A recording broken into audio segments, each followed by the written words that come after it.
This first section of this topic is really about why high quality sleep is critical. Mm-hmm. What I did not want to do in this episode, Jen, is to give another kind of like recipe, 7 steps to great sleep, because frankly, I don't have it figured out. Well, I think it's individualized. I mean, there are certain things that work universally, but Yeah. you've kind of got to do some tinkering and figure it out for yourself. Yeah, and I couldn't agree more. And I haven't always felt that way, because it felt like there's a one singular perfect diet. There's a one singular way to fall asleep. There's a one singular, like, that's just not real. Yeah. Practically, that doesn't shake out. So I thought we would start this journey by really getting very clear on why it's so critical. And I think the first thing to say is that although critical, it is incredibly mysterious. Mm-hmm. Not only how to achieve it, but what the heck is it? Mm-hmm. Like, why do we need it? All we know is that we get deprived for 2 weeks, we die. Mm-hmm. Like, we're a system of processes and electricity and hormones, and like, what in the world takes place in our nervous system and in our brain when we're sleeping? And the answer is not many people know. Mm-hmm. We just need it. So it's very, very mysterious. However, I think one of the things that eludes people is, or not eludes, but deceives people, is that because it's mysterious and it's not very good, I don't put any effort towards it. Mm-hmm. And I think you end up sleeping on your sleep. Yeah. Like, you're just like, well, I wish it was better, but I don't have any active effort or active strategy ongoing to improve it. Whereas other critical areas of our life, our health, our relationship, our finances, we're always tinkering and trying to get better. Mm-hmm. Sleep is just not one of those. I think why it matters, number one, you spend half of your life at least trying to get it, right? You're in the bed trying to sleep.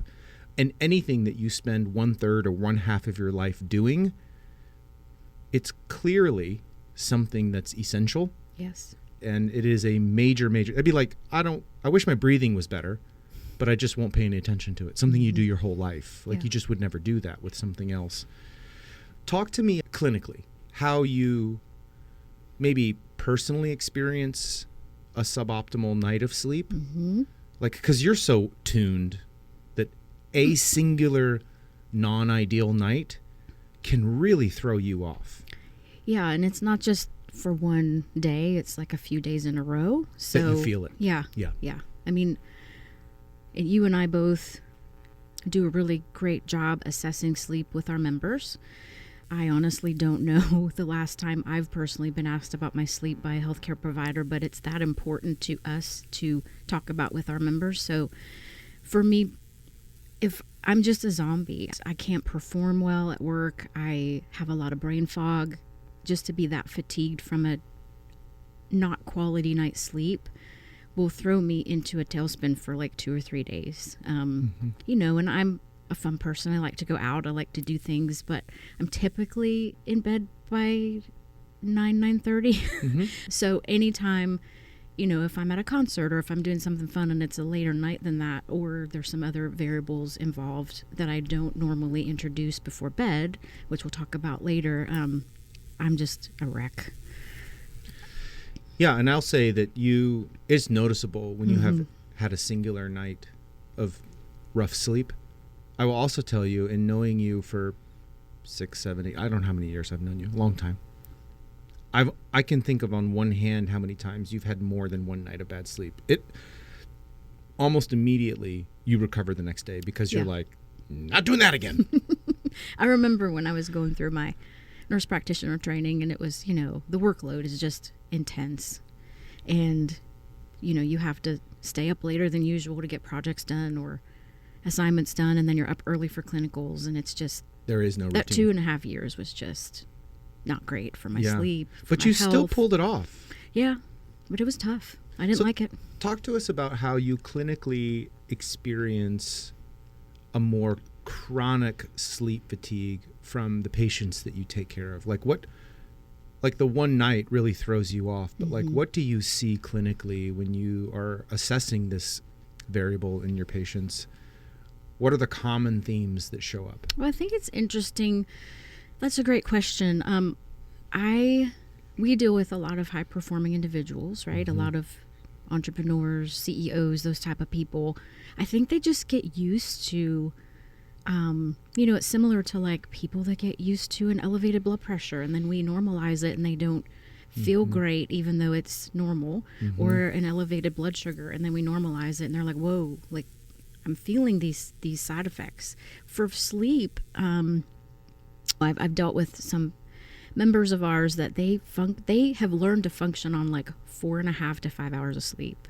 It's remarkable. And I honestly don't know how they do it. I would Yeah. love to see how they function on 8, even like 6 to 7 to 8 hours of sleep. I think it would make a remarkable difference in their life, but they've just adapted. And I think that's kind of how we are with a lot of negative health multipliers that we've been talking about lately. But they somehow make it through. Yeah, I mean, humans have an incredible capacity to compensate, especially as we're younger. We have a lot more elasticity, neuroplasticity, resilience. Our hormonal environment is more optimal. Like, a really rough week in high school could lead to a weekend where you sleep for 16 hours a day and you're totally recovered. Yeah. That doesn't play out at 35 or 55 or 65.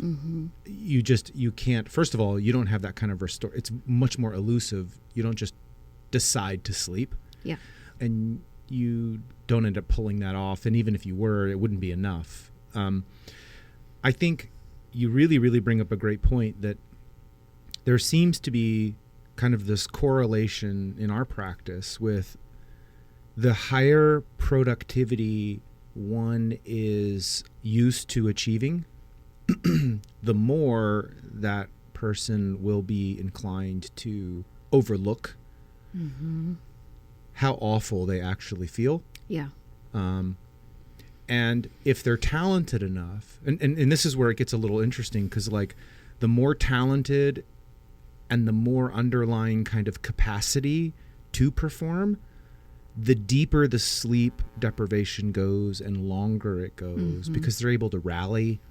Maybe they're good at systems and processes that allow them to kind of move the can down the road, so to speak, and not actually address a real fundamental problem. And sometimes just over caffeinating or stimulants, or, it's just the mechanism of compensation. They become very good at it.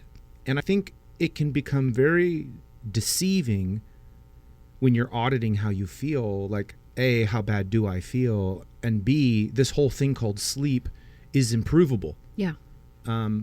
So I see that a lot. And what happens is that in our world, someone either resonates as we address that, or we start seeing some physiologic impact to having this suboptimal sleep ongoing. And the number one thing I want to get out of this first section is that it is a multiplier, no doubt. But I don't want to talk about the benefits of getting good sleep as a positive multiplier.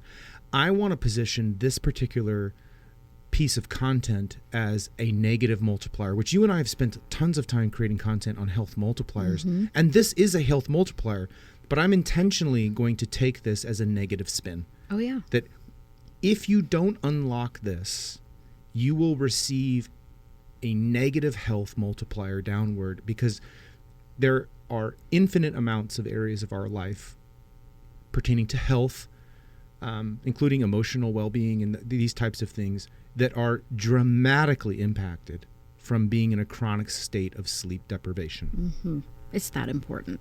It really is. And just as an aside, anybody who's listened to us know how much we talk about diet, how we talk about training. I would submit that sleep is as important as diet. There are some people who even believe it's more important than diet or fitness, that you could have a perfect diet and perfect fitness. If you don't sleep, you get minimal benefit from the other critical things. Not only that, but you also get the negative impact. So this is a real big deal.